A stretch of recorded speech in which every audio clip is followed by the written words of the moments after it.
What is up, guys, and welcome back to another G35 video. So with this video I wanted to have enough time to do it, and it's just a lot of things that I'm installing and a lot of maintenance that I'm doing as well. So I wanted to make sure I had enough time, and also I did everything right. So here's everything that we're going to be installing in this video. It's quite a bit of things, as you guys can see. Here is kind of the more maintenance stuff. So this is Z1 and it connects both banks on the PCV system, and these OEM ones tend to rip when you try to take them apart. So I'm just gonna go ahead and upgrade this, and while we're at it, while we're doing all this maintenance, might as well go ahead and get some iridium NGK spark plugs. And we're also going to be changing the valve cover gaskets. It's just a thing, since we're there, might as well attack them. So I have it for both banks, so we're gonna go ahead and tackle that. And that's kind of it for maintenance. This is all just gonna be taken care of since we're upgrading the car. We're putting performance parts, and we are actually taking quite a bit of stuff off. Might as well get this maintenance done and out of the way. All right, so now we're gonna talk about the performance side. We have the maintenance side and the performance side. So this is a Motordyne MREV 2, and also the best bang per dollar is this Motordyne 5/16 Plenum Spacer. Now both of these performance mods have been tested. These are proven time and time again to actually help increase horsepower in your car. Now these two combined is going to allow for a lot more airflow in the car, which in turn will give us a lot more power that we can use. So yeah, guys, let's get started with the install.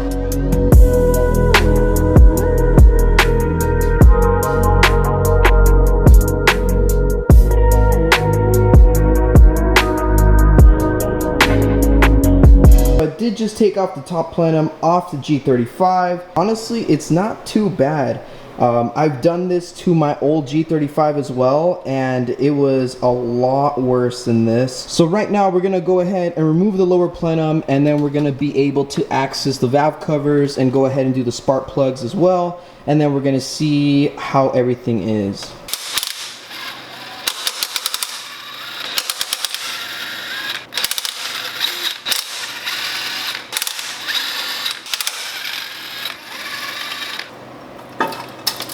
Last time I did this, I could have sworn it took longer to even get to this point. With power tools, you get through it in a breeze. What I've done so far, I've taken off the top plenum and I've taken the lower plenum off.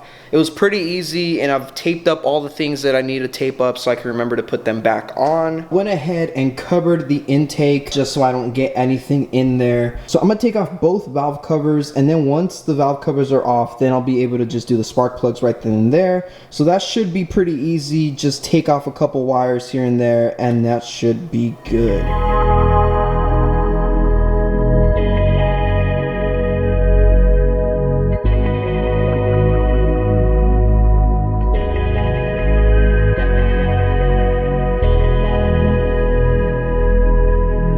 Alright guys, so it is 3:36, so I'm gonna go ahead and knock out. I'm gonna call it a night today, but we'll pick up in the morning and we'll finish this off as much as we can. So it has been a couple hours later, and I went ahead and did some work off the camera, but I'll show you guys what I did. So now both of the valve covers are off. I went ahead and took it all off, try to get the gasket off of it as well. Also, I replaced the spark plugs on both banks, so everything is good on that. I also cleaned up the MREV 2, went ahead and just sprayed with some brake clean and really got into it just to make sure it's good. And lastly, I cleaned the top of the plenum and also ended up cleaning the throttle body. All I used for that was this throttle body cleaner, and that was it. Also went ahead and put the new gasket onto the valve covers, and I used RTV first all over, so that way I can put the gasket on it and it wouldn't fall when I flip it over and try to install it. It's kind of a little hack that I learned last time I did it as well, and it helped out a bunch. Especially with all the wiring that's in the way, I just want to be able to get that done and not have to worry about the gasket falling, because it is kind of a pain to get it out, and I can't even imagine how it's going to be like to get it in. That's what she said! Honestly, I'm pretty excited to see how the car's gonna turn out. Hopefully I don't have any vacuum leaks, and I also don't have any issues, but if I'm doing everything correct like I did last time, I shouldn't have any issues. So now while I'm at it, I'm just gonna end up installing this Motordyne vinyl, and I'm just gonna put it ahead on the passenger side. So I'm probably just gonna keep it for like a month or two. I'm not really a fan of having stickers in the car, but since it is a Motordyne one, I'll slap it on for like a month.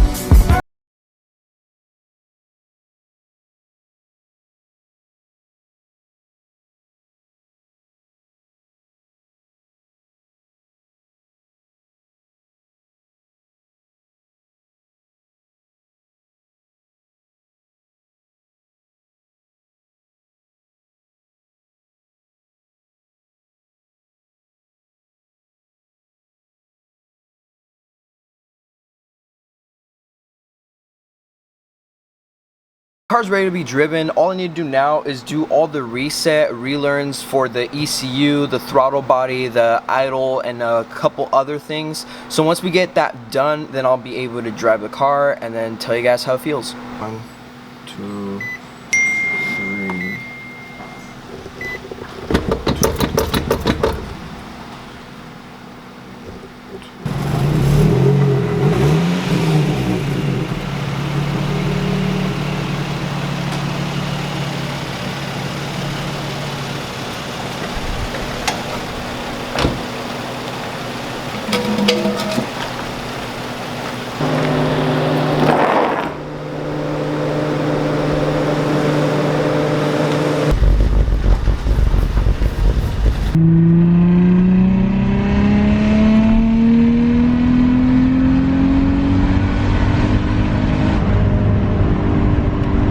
Definitely pulls harder than before. Not only that, but the exhaust has like a different tone to it now, a different pitch. It's a lot more higher pitched than it was before. So right now I'm gonna do a little highway pull just so I can rev it out a bit more. I wanna see if the oil light turns on and also just how the car feels.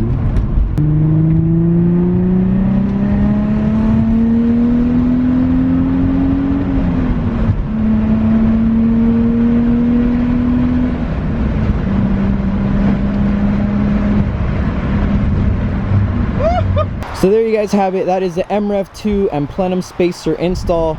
The car feels great. So now the Plenum Spacer did actually perform just how I expected it to. It did give it a bump in power, mainly in the mid-range, so it's a lot more usable for daily, you know, driving. So yeah, I recommend it. If you guys are looking to bolt on some power, a Plenum Spacer is definitely where it's at. That's why it's such a common mod on these G35s and 350s, because it works. So with that being said, guys, I hope you enjoyed this video. Give it a like if you enjoyed it. Subscribe if you're new around here. I will have plenty of G35 content for you guys, and I'll see you guys in the next video. Peace.